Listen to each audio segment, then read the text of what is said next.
अगर आपको लगता है कि Khabib is the best ever MMA fighter, Khabib कभी भी अपने करियर में नहीं हारा है और बेहतरीन फाइटर है और जिसका एक शानदार रिकॉर्ड है।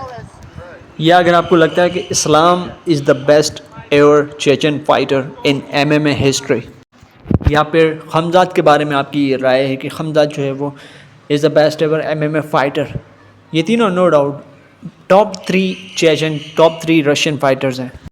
आपका इंट्रोडक्शन करवाता हूँ एक ऐसे चेचन फाइटर से जो कॉलेज के दिनों में दो लड़कों की लड़ाई को देखने के बाद अगले दिन उसने जिम ज्वाइन कर लिया था, जिसका निक नेम है बॉर्स। बॉर्स का मतलब होता है वॉल्फ, जिसका एक और निक नेम है वो है Chechen Van Damme, because of his spinning और बहुत ही पावरफुल किक्स। उसकी किक की पावर्स बहुत ज़्यादा है, उसके किक की रीच बहुत ज़्यादा है और वो बहुत ही बेहतरीन, बहुत ही फुर्तीला फाइटर था। ये जो फाइट आप देख रहे हैं वीडियो में, ये उसकी रिटायरमेंट के चंद सालों के बाद की फाइट है।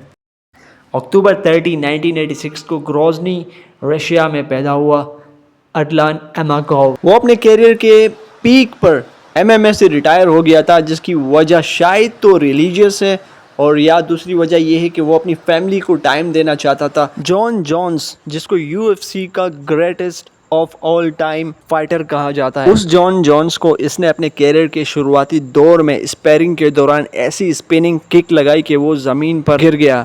एडलान अमागोव की आला ज़रफ़ी को देखिए, कभी भी उसने इस बात का जिक्र मीडिया में नहीं किया। यहाँ तक कि जॉन जोन्स जब रशिया का उसने विज़िट किया तो उससे जब किसी ने एडलान अमागोव के बारे में पूछा, तब जॉन जोन्स ने खुद बताया कि एडलान अमागोव ने उसको स्पैरिंग के दौरान हराया था।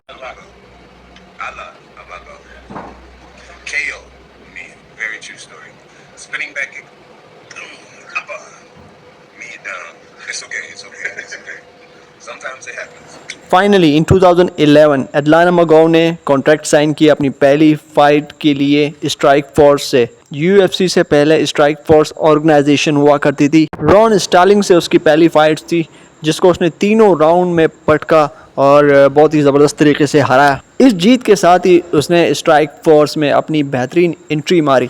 4 महीने बाद ही वो अपनी दूसरी फाइट के लिए फिर से मैदान में आया। उसकी दूसरी फाइट लियोनार्ड एंथोनी से थी, जिसको उसने पहले ही राउंड में बहुत ही आसानी से हरा दिया। शानदार तरीके से उसने लियोनार्ड एंथोनी को पहले ही राउंड में नॉकआउट कर दिया। उसकी जो असल टफेस्ट फाइट थी वो उसकी तीसरी फाइट थी 7 जनवरी 2012 को। उसको सामना करना था फ्यूचर यूएफसी स्टार रॉबी लाउलर से। रॉबी उस वक्त का बहुत ही बेहतरीन यूएफसी फाइटर था। एडलान अमागोव ने मैच को पहले ही राउंड से अपने कंट्रोल में कर लिया था और रॉबी को ज़मीन पर गिरा दिया था। और जब रॉबी उसके कंट्रोल में था तो उसने वहाँ पर एक गलती की, वो ये की कि उसने इल्लीगल नी का इस्तेमाल किया। इस दौरान रेफरी ने मैच को स्टॉप करवाया और एडलान अमागोव का एक पॉइंट जो है वो मुखालिफ को दे दिया। दोबारा रिज्यूम हुआ तो रॉबी ने सरप्राइजिंगली एडलान अमागोव को नॉकआउट कर दिया। एडलान अमागोव की ये अमेरिका में पहली शिकस्त थी, लेकिन उसके कैरियर की ये दूसरी शिकस्त थी। इस शिकस्त के बाद एडलान अमागोव ने दुनिया का सबसे बेहतरीन ट्रेनिंग कैंप ज्वाइन किया, जैक्सन एमएमए, जहां पर उसकी मुलाकात हुई जॉन जोन्स से। उसके ताल्लुकात जॉन जोन्स से बहुत ज़्यादा बेहतर होते गए। यही वो वक्त था जब एडलान अमागोव जॉन जोन्स के साथ स्पैरिंग कर रहा था और इसी स्पैरिंग के दौरान एडलान अमागोव ने एक बहुत ही ज़बरदस्त स्पिनिंग किक मारी जॉन जोन्स को। He finished a number of guys. He was like a spinning back kick guy. He beat me up, and then I think a round or two later, he hit John with that spinning back kick. Did he drop him? He dropped him. 7 अगस्त 2012 को एडलान अमागोव दोबारा ring में उतरा। इस बार उसने अपने opponent को 1 minute के अंदर ही ज़ेर कर दिया। 1 मिनट के अंदर ही लोगों को मालूम हो चुका था कि पुराना एडलान अमागोव वापस लौट आ चुका है। उस फाइट के बाद जो स्ट्राइक फोर्स जो कंपनी है वो क्लोज़ हो गई और बहुत सारे जो फाइटर्स हैं वो यूएफसी में चले गए। उनके दरमियान एडलान अमागोव भी एक फ़ाइटर था जो कि यूएफसी में चला गया। उसी सेम ईयर में जो एडलान अमागोव का मैनेजर है उसने एक टीम बनाई जिसका नाम था रेड फ्यूरी।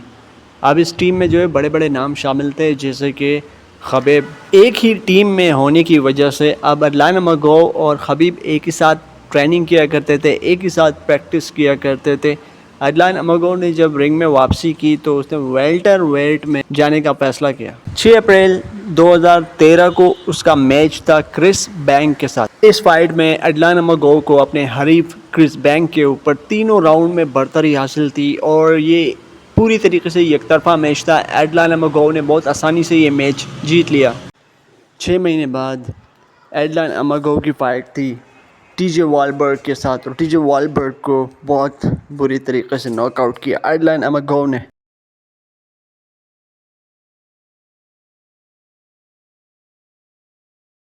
4 फाइट्स की दूरी पर था एडलाइन अमागो वेल्ट टाइटल बेल्ट के हुसूल में, लेकिन चंद वजूहात की बिना पर एडलाइन अमागो ने अपने कैरियर की पीक के ऊपर जो है वो रिटायरमेंट ले ली। बाज़ लोगों का कहना है कि रिलीजियस बेसिस के ऊपर उसने रिटायरमेंट ली है, लेकिन बाज़ लोग ये भी कहते हैं कि अपनी फैमिली को टाइम देने के लिए उसने यूएफसी से रिटायरमेंट ली।